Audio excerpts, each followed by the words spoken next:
ಬೆಂಗಳೂರಲ್ಲಿ 5.7 ಕೋಟಿ ರೂಪಾಯಿ ಹೊಸ 2,000 ಗರಿ ನೋಟನ್ನ ಹಾಗೆಯೇ ಬಚ್ಚಿಟ್ಟಿ ಮುಚ್ಚಿಟ್ಟಿದ್ದ ಮತ್ತು ಕೋಟಿ ಬೇನಾಮಿ ಆಸ್ತಿಯನ್ನ ಹೊಂದಿರುವ ಚಿಕ್ಕರಾಯಪ್ಪ ಮತ್ತು ಜಯಚಂದ್ರಗೆ ಎನಿ ಟೈಮ್ ಅರೆಸ್ಟ್ ಆಗುವ ಭೀತಿ ಕಾಡ್ತಾ ಇದೆ.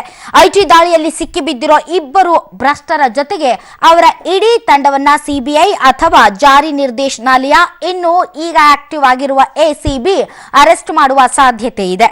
ಈ ಮಧ್ಯೆ ಕಡು ಭ್ರಷ್ಟರಾದ ಚಿಕ್ಕರಾಯಪ್ಪ ಜಯಚಂದ್ರ ಟೀಮ್ ನಲ್ಲಿ ಇನ್ನೂ ದೊಡ್ಡ ತಿಮಿಂಗಲಗಳೇ ಇವೆ. ಹಾಗಾದ್ರೆ ಆ ತಿಮಿಂಗಲಗಳು ಯಾರು ಅನ್ನೋದನ್ನ ನಿಮಗೆ ನಾವು ಹೇಳ್ತೀವಿ.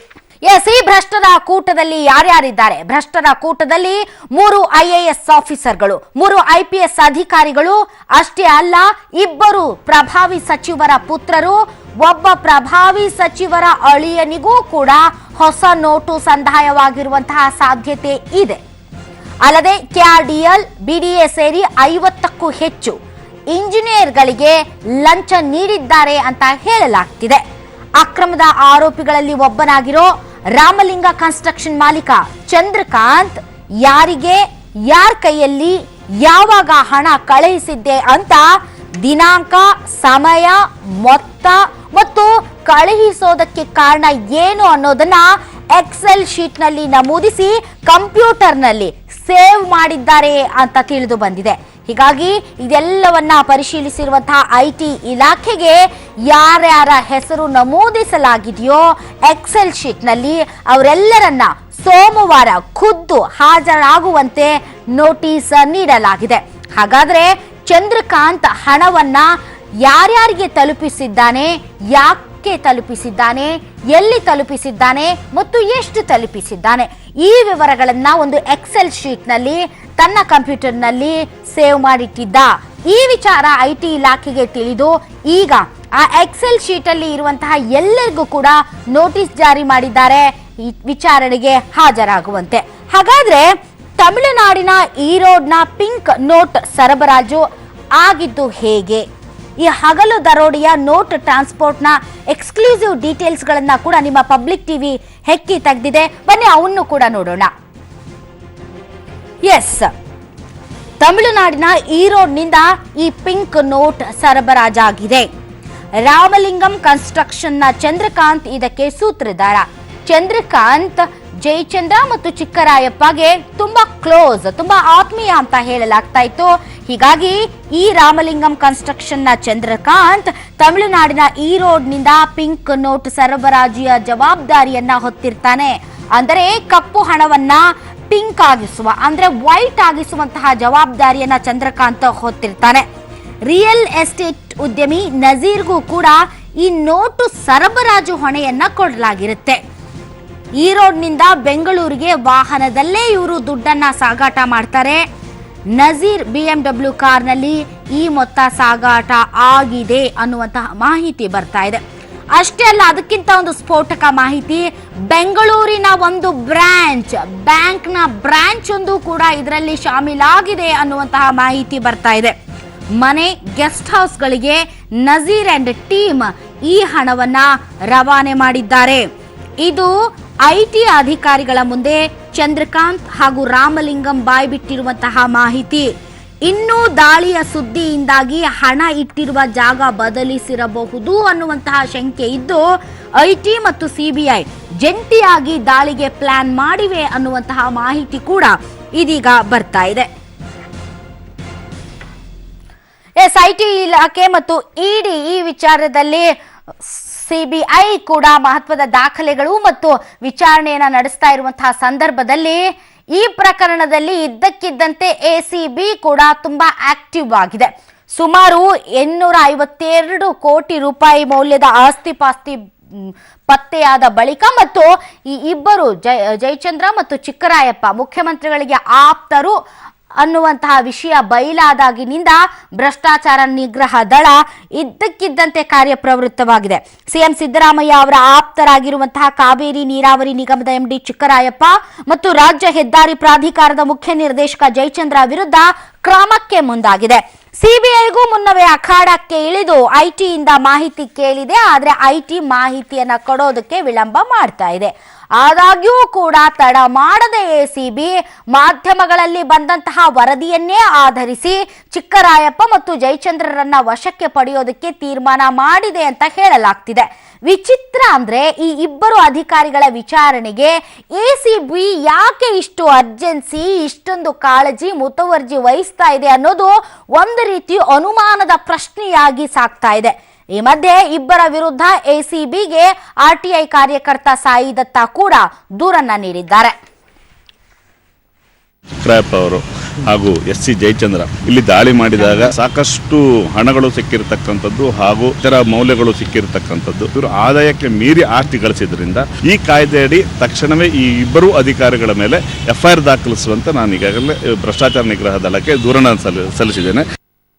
ಇನ್ನು ಐಟಿ ರೇಡ್ ಬಗ್ಗೆ ಚಿಕ್ಕೋಡಿಯ ಕಾಂಗ್ರೆಸ್ ಸಮಾವೇಶದಲ್ಲಿ ಪ್ರತಿಕ್ರಿಯೆ ನೀಡಿದಂತಹ ಮುಖ್ಯಮಂತ್ರಿ ಸಿದ್ದರಾಮಯ್ಯ, ಯಾರೋ ಇಬ್ಬರು ಅಧಿಕಾರಿಗಳ ಮೇಲೆ ಐಟಿ ರೇಡ್ ನಡೆದಿದೆ ಅನ್ನೋದಾದ್ರೆ ಅವರು ತಪ್ಪಿತಸ್ಥರಾದ್ರೆ ಅವರನ್ನ ನೇಣಿಗೆ ಹಾಕ್ರಿ ಅಂದ್ರು.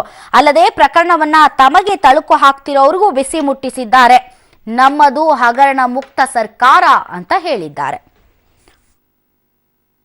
ಮೊನ್ನೆ ಯಾರೋ ಇಬ್ಬರು ಅಧಿಕಾರಿಗಳು ರೈಡ್ ಮಾಡಿದ್ರೆ ಅವ್ರ ಹತ್ರ ಒಂದಷ್ಟು ದುಡ್ಡು ಸಿಕ್ಕಿದೆ, ತಪ್ಪು ಮಾಡಿದ್ರೆ ಅವ್ರನ್ನ ನೇಣಿಗಾಕಿ. ನಮ್ಗೇನ್ ಸಂಬಂಧ?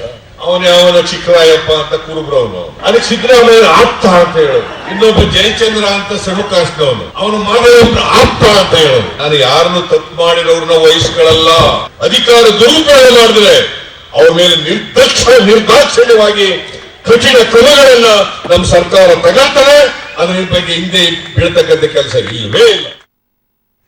ಇನ್ನು ಇಷ್ಟೆಲ್ಲ ನಡೀತಾ ಇದ್ರೆ ಅಕ್ರಮ ಹಣದ ಸೀಜ್ ಕಾರ್ಯ ಹಾಗೆಯೇ ಮುಂದುವರಿಯುತ್ತಾ ಇದೆ. ರಾಜ್ಯದ ಹಲವಾರು ಕಡೆ ದಾಳಿಯನ್ನ ನಡೆಸಿ ಅಕ್ರಮ ಹಣವನ್ನ ವಶಕ್ಕೆ ಪಡೆದುಕೊಳ್ಳಲಾಗ್ತಾ ಇದೆ.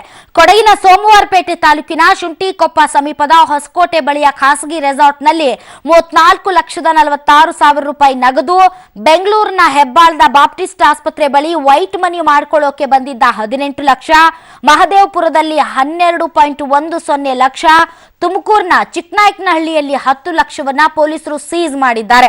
ಹಲವರನ್ನ ಬಂಧಿಸಲಾಗಿದೆ. ಇನ್ನು ಗುಜರಾತ್ನ ಸೌರಾಷ್ಟ್ರದ ಸಂಗೀತ ಕಾರ್ಯಕ್ರಮದಲ್ಲಿ ಗಾಯಕನ ಮೇಲೆ ಹೊಸ ಗರಿಗರಿ 2,000 ರೂಪಾಯಿ ನೋಟುಗಳ ಸುರಿಮಳೆನೇ ಆಗಿದೆ. ಇನ್ನು 13,860 ಕೋಟಿ ತೆರಿಗೆ ಕಟ್ಟದೆ ಹಣವನ್ನ ಸ್ವಯಂ ಘೋಷಣೆ ಮಾಡಿಕೊಂಡಿದ್ದಂತಹ ಗುಜರಾತ್ನ ರಿಯಲ್ ಎಸ್ಟೇಟ್ ಉದ್ಯಮಿ ಮಹೇಶ್ ಶಾಗೆ ತೆರಿಗೆ ಹಣ ಕಟ್ಟದೆ ನಾಪತ್ತೆಯಾಗಿದ್ರು. ಅಹಮದಾಬಾದ್ನ ಟಿವಿಯೊಂದರ ಸಂದರ್ಶನದಲ್ಲಿ ಕಾಣಿಸಿಕೊಂಡಿದ್ರು. ಆಗ ಸಂದರ್ಶನದಲ್ಲೇ ಮಧ್ಯೆ ಎಂಟ್ರಿಯಾಗಿ ಮಹೇಶ್ ಶಾ ಅನ್ನ ಐಟಿ ಅಧಿಕಾರಿಗಳು ಬಂಧಿಸಿದ್ದಾರೆ. ಈ ಮಧ್ಯೆ ಮಹಾರಾಷ್ಟ್ರದ ದಾದರ್ನಲ್ಲಿ ರಿಯಲ್ ಎಸ್ಟೇಟ್ ಉದ್ಯಮಿಯೊಬ್ಬ 50 ಕೋಟಿಗೆ LIC ಮಾಡಿಸಿಕೊಂಡಿದ್ದಾರೆ.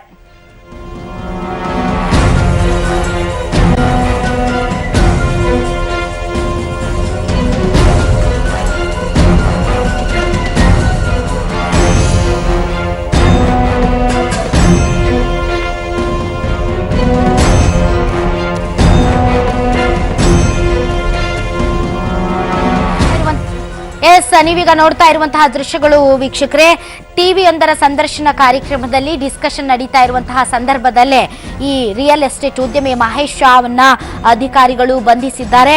ಸುಮಾರು ತೆರಿಗೆಯನ್ನ ಕಟ್ಟದೆ ಓಡಾಡ್ಕೊಂಡು ಇದ್ರು.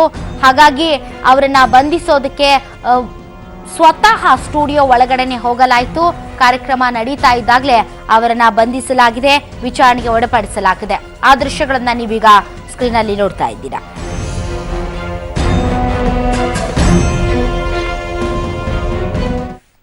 ಭ್ರಷ್ಟರ ವಿರುದ್ಧ ಪ್ರಧಾನಿ ಮೋದಿ ಮತ್ತೆ ಗುಡುಗಿದ್ದಾರೆ. ಉತ್ತರ ಪ್ರದೇಶದ ಮೊರಾದಾಬಾದ್ನಲ್ಲಿ ನಡೆದ ಬಿಜೆಪಿ ಪರಿವರ್ತನಾ ರ್ಯಾಲಿಯಲ್ಲಿ ಮಾತನಾಡಿದ ಮೋದಿ, ಕಪ್ಪು ಹಣದ ವಿರುದ್ಧ ಹೋರಾಡಿದ್ರೆ ಅದು ತಪ್ಪ. ನೋಟ್ ಬ್ಯಾನ್ನಿಂದ ಕಪ್ಪು ಕುಳಗಳು ಈಗ ಬಡವರ ಮನೆ ಮುಂದೆ ಸಾಲುಗಟ್ಟಿ ನಿಂತಿದ್ದಾರೆ. ಜನ್ಧನ್ ಅಕೌಂಟ್ನಲ್ಲಿ ಹಣ ಹಾಕಿಕೊಳ್ಳಿ ಅಂತ ಕಾಲಿಗೆ ಬೀಳ್ತಿದ್ದಾರೆ ಅಂದ್ರು. ಬಡತನ ನಿರ್ಮೂಲನ ಮಾಡಬೇಕಿದೆ. ನಾನು ಫಕೀರ, ಅಧಿಕಾರಕ್ಕೆ ಅಂಟಿ ಕೂತಿಲ್ಲ. ಜನರೇ ನನಗೆ ಹೈಕಮಾಂಡ್. ದೇಶವನ್ನ ಡಿಜಿಟಲ್ ಇಂಡಿಯಾ ಮಾಡೋದಾಗಿ ಮೋದಿ ಹೇಳಿದ್ರು. ಆದ್ರೆ ದೇಶಾದ್ಯಂತ ನೋಟಿನ ಸಮಸ್ಯೆ ಮುಂದುವರೆದಿದೆ. ದುಡ್ಡಿಗಾಗಿ ಎಟಿಎಂಗಳ ಮುಂದೆ ಕ್ಯೂ ಕೂಡ ಹಾಗೆಯೇ ಮುಂದುವರೆದಿದೆ. ವೀಕೆಂಡ್ ಮಸ್ತಿ ಮೋಜಿಗೆ ಬ್ಯಾಂಕ್ಗಳು ಅಕ್ಷರಶಃ ಬ್ರೇಕ್ ಹಾಕಿವೆ. ಎಂದಿನಂತೆ ಎಟಿಎಂಗಳಲ್ಲಿ ನೋ ಕ್ಯಾಶ್ ಬೋರ್ಡ್ ರಾರಾಜಿಸ್ತಾ ಇವೆ. ಗದಗ್ನಲ್ಲಿ ಕರ್ನಾಟಕ ಗ್ರಾಮೀಣ ವಿಕಾಸ ಬ್ಯಾಂಕ್ಗೆ ಜನ ಬೀಗ ಹಾಕಿ ಪ್ರತಿಭಟನೆ ನಡೆಸಿದ್ರು. ಚಿಕ್ಕಬಳ್ಳಾಪುರದಲ್ಲಿ ಕೃಷ್ಣ ಗ್ರಾಮೀಣ ಬ್ಯಾಂಕ್ ಮುಂದೆ ಬೆಳಗ್ಗೆ 6 ಗಂಟೆಯಿಂದಲೇ ಸಾಲು ಇತ್ತು. ಹೆದ್ದಾರಿಗಳಲ್ಲಿ ಟೋಲ್ ವಸೂಲಿ ಶುರುವಾಗಿದೆ.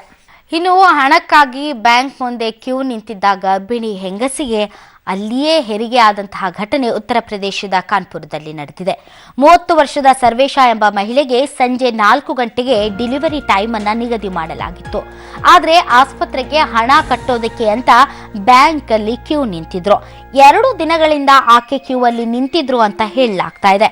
ಕ್ಯೂ ಅಲ್ಲೇ ನಿಂತಿದ್ದಾಗಲೇ ಹೆರಿಗೆ ನೋವು ಕಾಣಿಸಿಕೊಂಡಿದೆ. ಆದರೆ ಆಂಬ್ಯುಲೆನ್ಸ್ ಬರೋದಕ್ಕೆ ಸಾಧ್ಯ ಆಗಿಲ್ಲ.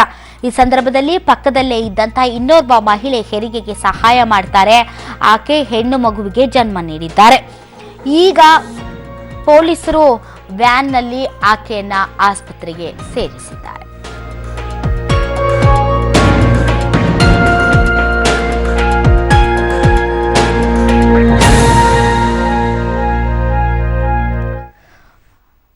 ಈಗ ಕ್ಯಾಶ್ಲೆಸ್ ಟ್ರಾನ್ಸಾಕ್ಷನ್ ಡಿಜಿಟಲ್ ಇಂಡಿಯಾ ಮಾಡಬೇಕು ಅನ್ನುವಂತಹ ಕೂಗು ಎಲ್ಲಾ ಕಡೆಯಿಂದ ಕೇಳಿ ಬರ್ತಾ ಇದೆ. ಸ್ವತಃ ಪ್ರಧಾನಿಗಳು ಕೂಡ ಈ ವಿಚಾರವನ್ನ ಪ್ರಸ್ತಾಪ ಮಾಡ್ತಾರೆ. ಭಾರತವನ್ನ ಡಿಜಿಟಲ್ ಇಂಡಿಯಾ ಮಾಡ್ತೀವಿ ಅಂತ.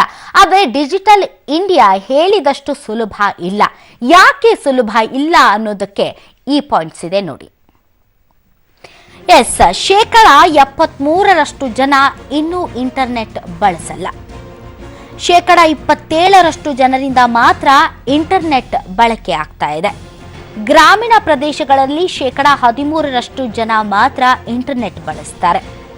ನಗರ ಪ್ರದೇಶದಲ್ಲಿ 58% ಜನ ಇಂಟರ್ನೆಟ್ ಬಳಸ್ತಾರೆ. 17% ವಯಸ್ಕರ ಬಳಿ ಮಾತ್ರ ಸ್ಮಾರ್ಟ್ ಫೋನ್ಗಳಿವೆ. 15% ಚಂದಾದಾರರು ಬ್ರಾಡ್ಬ್ಯಾಂಡ್ ಬಳಸ್ತಾರೆ. ಬೇರೆ ದೇಶಗಳಿಗೆ ಹೋಲಿಸಿಕೊಂಡ್ರೆ ನಮ್ಮ ಸ್ಪೀಡ್ ಕೂಡ ತುಂಬಾ ಕಡಿಮೆ ಇದೆ. ಡಿಜಿಟಲ್ ಆಗಿ ನಾವು ವ್ಯವಹಾರವನ್ನ ಮಾಡಬೇಕು ಅನ್ನೋದಾದ್ರೆ ಈ ಅಂಶಗಳು, ಇಂಟರ್ನೆಟ್ನ ಬಳಕೆ, ಸ್ಮಾರ್ಟ್ ಫೋನ್ಗಳು ತುಂಬಾ ಅವಶ್ಯಕವಾಗಿ ಬೇಕಾಗಿರೋದ್ರಿಂದ 27% ಮಾತ್ರ ಇಂಟರ್ನೆಟ್ ಸೌಲಭ್ಯಗಳನ್ನು ಹೊಂದಿರೋದ್ರಿಂದ ಮತ್ತು ಈ ಇಂಟರ್ನೆಟ್ ಸೌಲಭ್ಯ ಇದ್ರೂ ಕೂಡ ಬಹಳಷ್ಟು ಜನ ಈ ಬ್ಯಾಂಕಿಂಗ್ ವ್ಯವಸ್ಥೆ ಅಥವಾ ಆನ್ಲೈನ್ ಟ್ರಾನ್ಸಾಕ್ಷನ್ ಅಂತ ನಾವೇನು ಹೇಳ್ತೀವಿ ಅದನ್ನ ಇಲ್ಲಿಯವರೆಗೆ ಮಾಡ್ತಾ ಇಲ್ಲ. ಹೀಗಾಗಿ ಇದ್ದಕ್ಕಿದ್ದಂತೆ ಡಿಜಿಟಲ್ ಇಂಡಿಯಾ ಮಾಡೋದಕ್ಕೆ ಸಾಧ್ಯ ಇಲ್ಲ. ಆದರೆ ಬದಲಾವಣೆಯ ಪರ್ವ ಆರಂಭ ಆಗೋದಕ್ಕೆ ಈಗ ಕಾಲ ಪಕ್ವ ಆಗಿದೆ ಅಂತ ಅನ್ಸುತ್ತೆ. ಆದರೆ ಇದ್ದಕ್ಕಿದ್ದಂತೆ ಈ ಕ್ಷಣಕ್ಕೆ ಬದಲಾವಣೆಯಂತೂ ಸಾಧ್ಯ ಇಲ್ಲ. ಬದಲಾವಣೆಯ ಆರಂಭ ಅಷ್ಟೇ.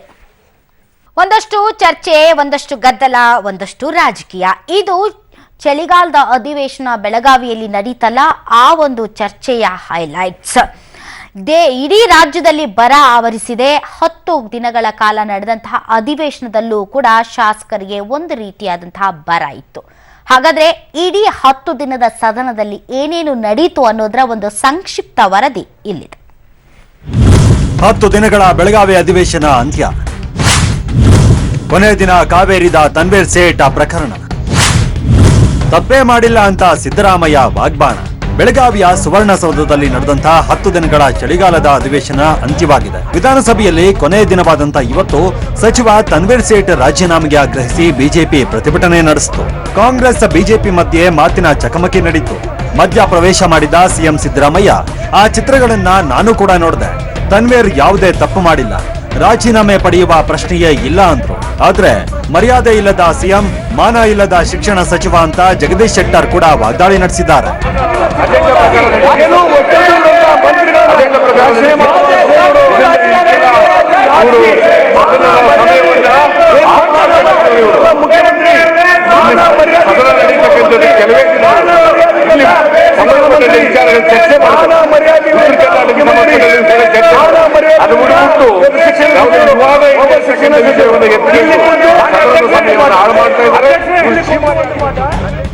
ಮುಂದೂಡಿದ ಕಲಾಪ ಮತ್ತೆ ಆರಂಭವಾದಾಗಲೂ ಗದ್ದಲ ಮುಂದುವರಿತು. ಗದ್ದಲದ ನಡುವೆ ಡಿಕೆ ರವಿ ಸಾವಿನ ಬಗ್ಗೆ ಸಿಬಿಐ ಸಲ್ಲಿಸಿದ ತನಿಖಾ ವರದಿ ಮಂಡಿಸಲಾಯಿತು. ಅಲ್ಲದೆ ರೈತರ ಸಾಲ ಮನ್ನಾ ಮಾಡಬೇಕು ಅಂತ ಶಾಸಕ ಪುಟ್ಟಣ್ಣಯ್ಯ ಖಾಸಗಿ ನಿರ್ಣಯವನ್ನ ಮಂಡಿಸಿದ್ರು. ಶಾಸಕರಿಲ್ಲದೆ ಮುಗಿತು ಬೆಳಗಾವಿ ಅಧಿವೇಶನ. ಫಲಿತಾಂಶವಿಲ್ಲದ ಚರ್ಚೆಗೆ ಸಾಕ್ಷಿಯಾಯಿತು ಸದನ. ಬೆಳಗಾವಿ ಅಧಿವೇಶನದಲ್ಲಿ ಬಹುತೇಕ ಶಾಸಕರು ಸದನಕ್ಕೆ ಚಕ್ಕರ ಹಾಕಿದ್ರು. ಬರದ ಬಗ್ಗೆ ಚರ್ಚೆ, ಮಹದಾಯಿಯಲ್ಲಿ ಪ್ರಧಾನಿ ಮಧ್ಯಸ್ಥಿಕೆ ನಿರ್ಣಯ ಹಾಗೂ ನೈಸ್ ಅಕ್ರಮದ ಸದನ ಸಮಿತಿ ವರದಿ ಮಂಡನೆಯಾಗಿದ್ದು ಬಿಟ್ರೆ ಏನೂ ಆಗಿಲ್ಲ. 10 ದಿನಗಳ ಅಧಿವೇಶನದಲ್ಲಿ ನಡೆದಿದ್ದು ಏನು ಅನ್ನೋದರ ಹೈಲೈಟ್ಸ್ ಇಲ್ಲಿದೆ ನೋಡಿ. 10 ದಿನಗಳ ಚಳಿಗಾಲದ ಅಧಿವೇಶನದಲ್ಲಿ ಕಲಾಪ ನಡೆದಿದ್ದು ಕೇವಲ 50 ಗಂಟೆ. ಇದರಲ್ಲಿ ಬರದ ಬಗ್ಗೆ 11 ಗಂಟೆ 34 ನಿಮಿಷ, ಮಹದಾಯಿ ಬಗ್ಗೆ 11 ಗಂಟೆ 37 ನಿಮಿಷ ಮಾತ್ರ ಮುಖ್ಯವಾಗಿ ಚರ್ಚೆ ನಡೆದಿದೆ. 15 ವಿಧೇಯಕಗಳು ಮಂಡನೆಯಾಗಿದ್ದು 13 ವಿಧೇಯಕಗಳು ಅಂಗೀಕಾರವಾಗಿವೆ. ಇನ್ನು ನೈಸ್ ಅಕ್ರಮ ಸೇರಿದಂತೆ ಒಟ್ಟು 7 ವರದಿ ಮಂಡನೆಯಾಗಿವೆ. ವಿಧಾನ ಪರಿಷತ್ನಲ್ಲೂ ಅದೇ ರಾಗ, ಪರಿಷತ್ನಲ್ಲೂ ಅದೇ ಚಿತ್ರಣ. ಡಿಕೆ ರವಿ ಮಾನಸಿಕ ಒತ್ತಡದಿಂದ ಆತ್ಮಹತ್ಯೆ ಮಾಡಿಕೊಂಡಿದ್ದಾರೆ ಅಂತ ಸದನಕ್ಕೆ ಗೃಹ ಸಚಿವ ಪರಮೇಶ್ವರ್ ಮಾಹಿತಿ ಕೊಟ್ಟರು. ಮಹದಾಯಿ ವಿಚಾರವಾಗಿ ಪ್ರಧಾನಿ ಮಧ್ಯಸ್ಥಿಕೆಯ ನಿರ್ಣಯ ಮಂಡಿಸಿ ಜಲಸಂಪನ್ಮೂಲ ಸಚಿವ ಎಂಬಿ ಪಾಟೀಲ್ ಅಂಗೀಕಾರವನ್ನ ಪಡೆದರು. ಇನ್ನು ತನ್ವೀರ್ ಸೇಠ್ ರಾಜೀನಾಮೆಗೆ ಆಗ್ರಹಿಸಿ ಬಿಜೆಪಿ ಧರಣಿ ಸಭಾತ್ಯಾಗವನ್ನ ಮಾಡಿತು.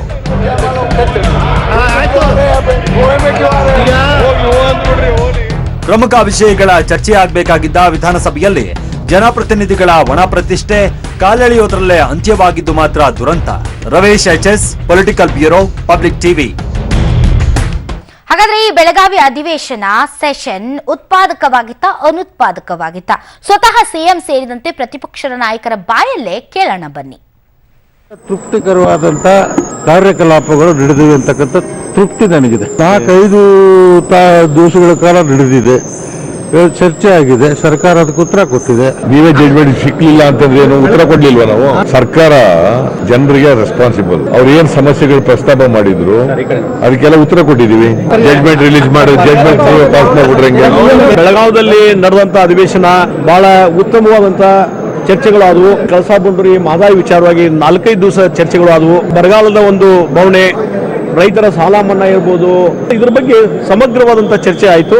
ಆದರೆ ಸರ್ಕಾರ ಕಡೆಯಿಂದ ಏನೋ ನಾವು ನಿರೀಕ್ಷಿತವಾದಂತ ಒಂದು ಉತ್ತರಗಳು ಬೇಕಾಗಿದ್ವು, ಆ ಉತ್ತರ ಸಮಾಧಾನಕಾರಿ ಉತ್ತರ ಸಿಗಲಿಲ್ಲ.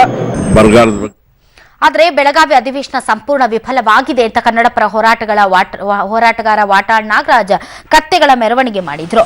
ಬೆಳಗಾವಿ ಅಧಿವೇಶನ ಯಾವ ಉದ್ದೇಶಕ್ಕಾಗಿ ನಡೀತು?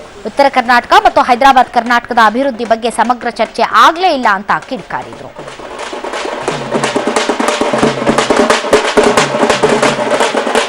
ಸಿಎಂ ಸಿದ್ದರಾಮಯ್ಯನವರ ದುಬಾರಿ ಹುಬ್ಲೋಟ್ ವಾಚ್ ಪ್ರಕರಣದಲ್ಲಿ ಅವರಿಗೆ ಬಿಗ್ ರಿಲೀಫ್ ಸಿಕ್ಕಿದೆ. ಲೋಕಾಯುಕ್ತ ವಿಶೇಷ ಕೋರ್ಟ್ ಅರ್ಜಿ ವಜಾಗೊಳಿಸಿ ಆದೇಶ ನೀಡಿದೆ. ಸಿಎಂ ಸಿದ್ದರಾಮಯ್ಯ ಹಾಗೂ ಲೋಕೋಪಯೋಗಿ ಸಚಿವ ಮಹದೇವಪ್ಪ, ಸಾಮಾಜಿಕ ಕಾರ್ಯಕರ್ತ ಟಿಜೆ ಅಬ್ರಹಾಂ ದೂರು ನೀಡಿದ್ರು. ಅರ್ಜಿ ವಿಚಾರಣೆ ನಡೆಸಿದ ಲೋಕಾಯುಕ್ತ ವಿಶೇಷ ನ್ಯಾಯಾಲಯ ತನಿಖೆ ಮಾಡುವ ಅವಶ್ಯಕತೆ ಇಲ್ಲ ಅಂತ ಹೇಳಿ ಅರ್ಜಿ ವಜಾ ಮಾಡಿದೆ. ಪಿಡಬ್ಲ್ಯೂಡಿ ಇಂಜಿನಿಯರ್ ಎಲ್ ರಘು ಮತ್ತು ಮಾಲಿನ್ಯ ನಿಯಂತ್ರಣ ಮಂಡಳಿ ಅಧ್ಯಕ್ಷ ಲಕ್ಷ್ಮಣ್ ಹಾಗೂ ಡಾಕ್ಟರ್ ಗಿರೀಶ್ ಚಂದ್ರ ವರ್ಮಾ ವಿರುದ್ಧ ದೂರು ನೀಡಲಾಗಿತ್ತು. ಅರ್ಜಿ ವಜಾ ಆಗಿದ್ದು ನನಗೆ ಬೇಜಾರಾಗಿಲ್ಲ, ಆದರೆ ಪ್ರಕರಣ ಮಾಡುವ ಅಗತ್ಯ ಇರಲಿಲ್ಲ ಅಂತ ವಜಾ ಮಾಡಿದ್ದಾರೆ. ನ್ಯಾಯಾಂಗ ವ್ಯವಸ್ಥೆಯಲ್ಲಿ ನಂಬಿಕೆ ಇದ್ದು ಹೈಕೋರ್ಟ್ನಲ್ಲಿ ಪ್ರಶ್ನೆ ಮಾಡ್ತೀನಿ ಅಂತ ಟಿಜೆ ಅಬ್ರಹಾಂ ಹೇಳಿದ್ದಾರೆ. ರಾಯಚೂರಿನಲ್ಲಿ ನಡೀತಾ ಇರೋ ಕನ್ನಡ ಸಾಹಿತ್ಯ ಸಮ್ಮೇಳನದ 2ನೇ ದಿನವಾದ ಇಂದು ನಾಡಿನ ಸಂಸ್ಕೃತಿ ಸಾರುವ ಕಾರ್ಯಕ್ರಮಗಳು ನಡೆದವು. ಕೆಲವು ವಿಚಾರಗಳು ಮಂಡನೆಯಾದವು. 2ನೇ ದಿನದ ಹೈಲೈಟ್ಸ್ ಇಲ್ಲಿದೆ ನೋಡಿ. ರಾಯಚೂರಿನಲ್ಲಿ ನಡೆಯುತ್ತಿರುವ 82ನೇ ಕನ್ನಡ ಸಾಹಿತ್ಯ ಸಮ್ಮೇಳನದ 2ನೇ ದಿನವಾದ ಇಂದು ಸಾಂಸ್ಕೃತಿಕ, ಪೌರಾಣಿಕ ಸೇರಿದಂತೆ ವಿವಿಧ ಕಾರ್ಯಕ್ರಮಗಳು ಸಮ್ಮೇಳನದ ಮೆರುಗನ್ನ ಹೆಚ್ಚಿಸಿದವು. ಶಾಂತರಸ ಪ್ರಧಾನ ವೇದಿಕೆಯ ಮುಂಭಾಗದಲ್ಲಿ ವಿವಿಧ ಕವಿಗೋಷ್ಠಿಗಳು ನಡೆದವು. ಘನಮಠ ಶಿವಯೋಗಿ ವೇದಿಕೆಯಲ್ಲಿ ಕನ್ನಡ ಮತ್ತು ತಲೆಮಾರು ವಿಷಯದ ಬಗ್ಗೆ ಎಸ್ಆರ್ ವಿಜಯಶಂಕರ್ ವಿಶ್ಲೇಷಣೆ ನೀಡಿದ್ರು.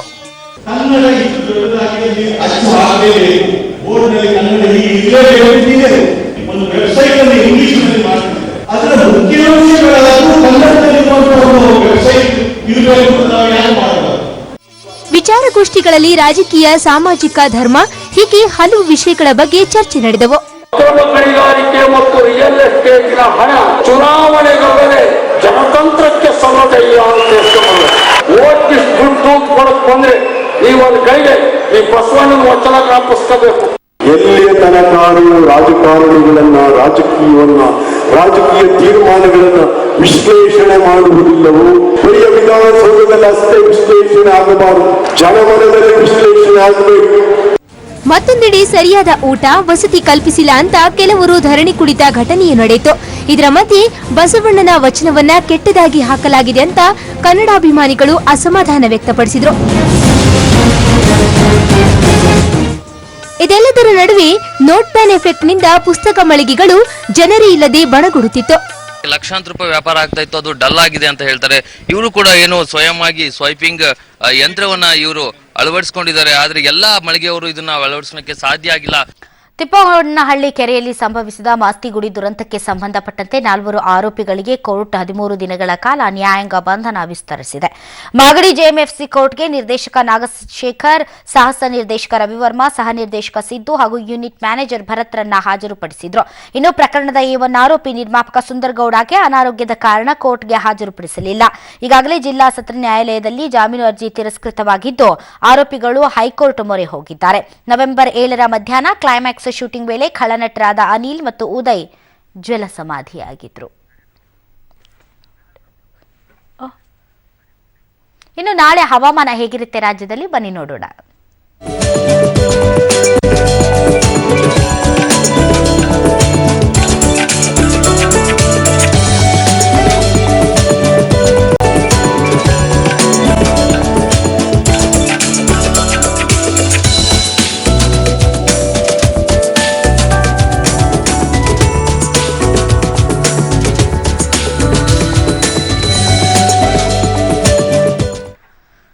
ಇದು ಇದರಿಂದ ಬಿಗ್ ಬುಲೆಟಿನ್. ನಾಳಿನ ಬಿಗ್ ಬುಲೆಟಿನ್ ಅಲ್ಲಿ ಮತ್ತೆ ಭೇಟಿಯಾಗೋಣ. ಈಗ ಮಾನಸ ಹರೋಹರ ವಿಶೇಷ ಕಾರ್ಯಕ್ರಮ ಪ್ರಸಾರವಾಗಲಿದೆ. ನ್ಯೂಸ್ ಅಂದ್ರೆ ಪಬ್ಲಿಕ್.